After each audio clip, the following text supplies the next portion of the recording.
20세기 초 서양에서는 기존의 예술에 대한 인식과 가치를 부정하며 새로운 예술을 추구했던 아방가르드가 유행하고 다른 문화권의 예술이 유입되면서 예술이 무엇인가에 대해 전통적으로 공유하고 있던 관념이 더 이상 통용되기 어렵게 되었다.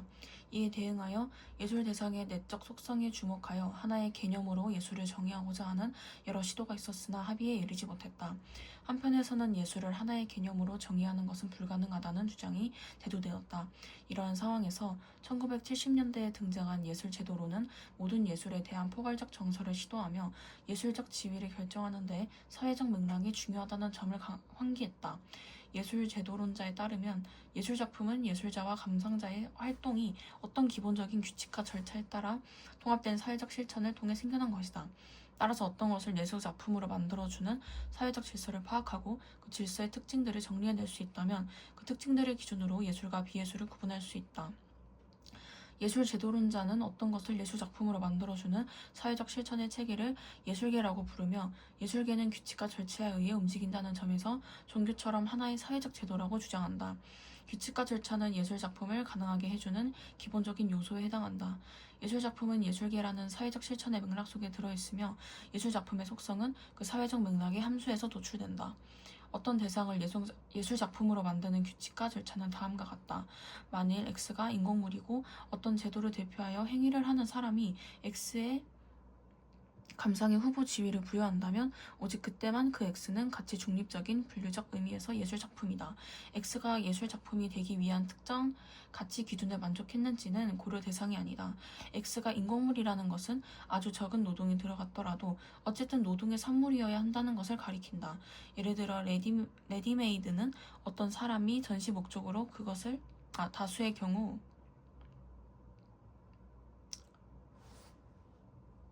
어떤 사람이 전시 목적으로 그것을 제시했다면 인공물이다. 그렇다면 인공물의 감상의 후보 지위를 부여하는 사람은 누구인가? 대다수의 경우 그들은 예술가이다. 그들은 대상을 만들고 그것을 사람들이 감상하도록 세상에 내놓음으로써 인공물의 감상을 위한 후보의 지위를 부여한다. 인공물의 감상 후보의 지위를 부여하는 예술가의 권위는 예술에 대한 지식과 이해에서 나온다. 예술가가 자기 인공물에 예술작품의 지위를 부여하는 것은 아니다. 예술가는 어떤 것을 만들고 그것을 감상자가 주의하고 이해하도록 제시한다.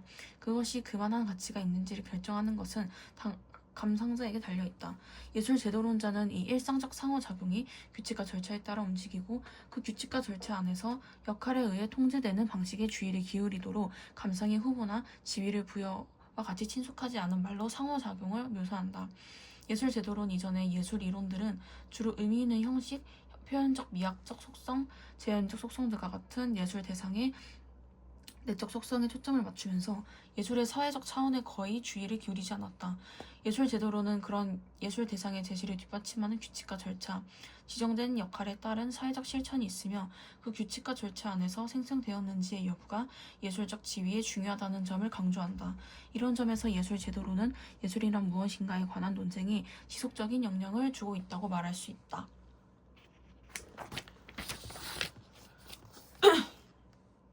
사람은 타인의 됨됨이를 자신이 기억하는 사람의 인상에 기대어 판단하며 그에 따라 그 사람의 관계의 깊이를 결정한다.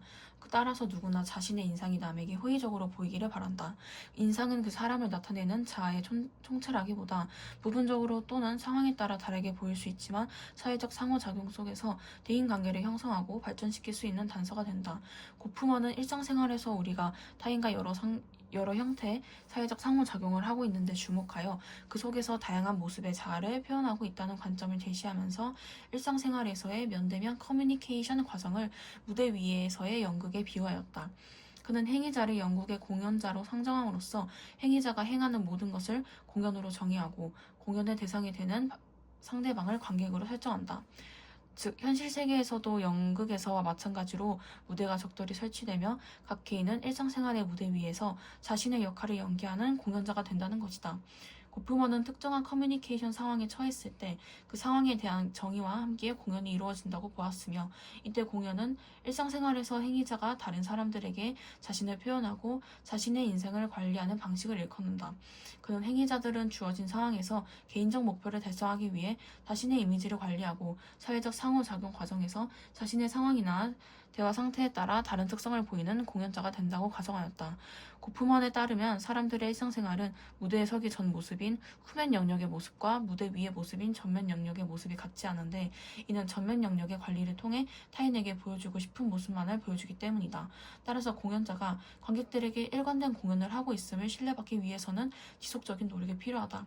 예를 들어 우리는 일상생활에서 얼굴에 어떤 잡티는 없는지 틈틈이 거울을 살핀다. 이는 타인에게 자신이 표현하고자 하는 이미지를 형성하기 위해 이미지 형성에 혼란을 가져오는 결함들을 틈틈이 찾아내고 개선하려는 지속적인 노력으로 볼 수 있다. 고프먼의 관점을 이어받은 리프킨은 인터넷 커뮤니케이션 환경에서 연극적 자아가 더욱 확연히 드러난다고 보았다.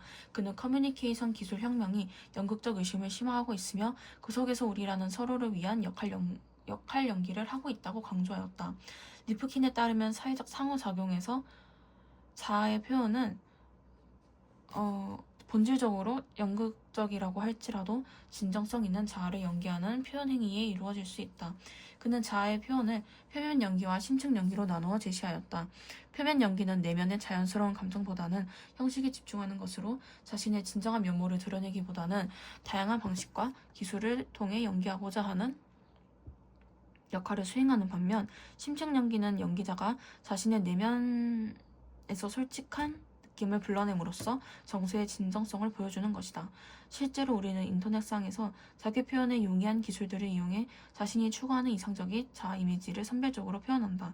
타인을 존중하거나 예의를 지키는 이례적 표현을 통해 자신의 도덕적 이미지를 드러낸다거나, 타인의 좋은 일에 대해 축하하거나 안부를 물으며 관심과 친근한 이미지를 표현한다거나, 호응 또는 동의하는 글을 써서 타인의 생각을 존중하는 이미지를 나타내는 것은 표면 연기에 해당할 수 있다. 또 자신에게 불리한 내용이나 정보를 올리는 것을 피하는 것 역시 표면 연기에 해당할 수 있다. 한편으론 자신이 느끼는 감정을 있는 그대로 기록하거나 자신이 생각하는 바를 솔직하게 드러낸다거나 자신을 돌아보고 반성하는 등으로 자기 표현을 하는 것은 심층 연기에 해당할 수 있다.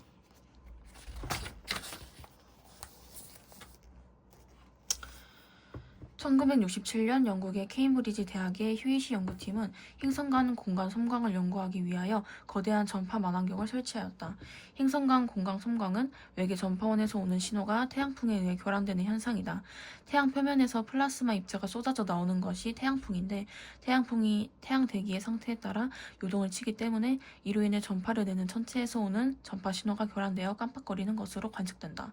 휴이시 연구팀은 이 전파 망원경으로 일주일에 한 번씩 전체 하늘에 걸쳐 전파원의 깜빡임을 반복해서 관측했다.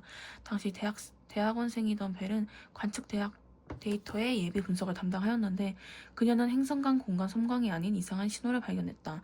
휴이시 연구팀은 이 이상한 신호에 주목했고, 청구상의 동일한 좌표에서 펄스가 1.33730 113초에 한 번씩 규칙적으로 방출되는 것을 확인했다.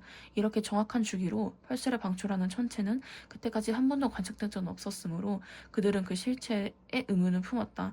그러나 얼마 안가 벨은 꼼꼼하게 관측 데이터를 검색하여 빈도는 다르지만 역시 정확한 주기로 펄스를 방출하는 천체셋을 추가로 찾아냈다. 이로써 이 현상은 천체들에서 유발되는 것으로 확정되었고, 이 천체에 펄서라는 이름이 붙여졌다. 1968년에 펄서의 존재가 세상에 알려지자 미국의 천문학자 골드는 펄서가 회전하면서 전자기파를 방출하는 중성자별이라는 설명을 내놓았다. 중성자별의 존재가 이론적으로 예견되었지만 관측된 적은 없었던 당시의 펄스의 발견은 중성자별의 존재를 뒷받침하는 강력한 증거가 되었다. 그 후에도 펄스는 계속 발견되어 수천 개에 이르게 되었고, 골드의 설명도 인정을 받았다. 펄스에서 방출되는 펄스의 주기는 매우 정확하여 그 정확도를 원자시계와 견줄 정도이다. 이렇게 펄스가 규칙적인 펄스를 내보내는 이유는 무엇일까? 골드가 제시하고 이후 연구자들에 의해 정교화된 등대의 모형이 따르면 태양보다 훨씬 무거운 별이 폭발하면 초신성이 되는데, 초신성은 숙축하면서 중성자별이 된다. 수축 과정에서 중성자별은 회전력을 얻는데, 수축될수록 점점 회전 속도가 빨라진다. 중성자별의 표면을 구성하는 철은 자성물질을 많이 함유하고 있어서 중성자별 주위에는 자기장이 형성되는데, 그 자기장은 중성자별의 자남 또는 그 근처에서 나와서 자북 또는 그 근처로 들어가는 형태를 띈다. 실제 관측에 의하면 중성자별의 자기장은 최대 1억에 달한다. 중성자별 표면 근처에는 자기장인 대전 입자들의 운동에 강하게 영향을 미칠 수 있는 구역이 있는데 이를 자기권이라 한다. 중성자별이 회전하면 중성자별 주변에 강한 자기장이 중성자별 표면에 거대한 전기장을 일으킨다. 이는 움직이는 자석 주위의 도선에 전류가 흐르는 것과 동일한 현상이다. 이 전기장이 전자들을 철 원자의 핵으로 된 중성자별의 단단한 표면으로부터 떼어내고 이 전자들이 자기권으로 흘러들면 회전하는 자기장이 만든 전기장에 의해 가속된다. 가속된 전자는 빠르게 원운동을 하면서 빔 형태의 강한 전자기파를 잔암과 자북을 연결하는 자기장 축을 따라 방출한다. 일반적으로 중성자별은 자기장 축이 회전축에 대하여 기울어져 있어서 중성자별이 회전하다가 자기장 축이 주기적으로 지구를 향하기를 반복하면서 지구의 전파 만환경에는 주기적인 펄스가 관측된다. 이때 펄스가 반복되는 주기는 펄스의 회전 주기와 같고 펄스의 지속 시간은 방출되는 전자기파의 폭 안에 관측되는 전파 만환경에 머물러 있는 시간과 일치하는데 그 지속 시간은 펄스의 주기보다 훨씬 짧다.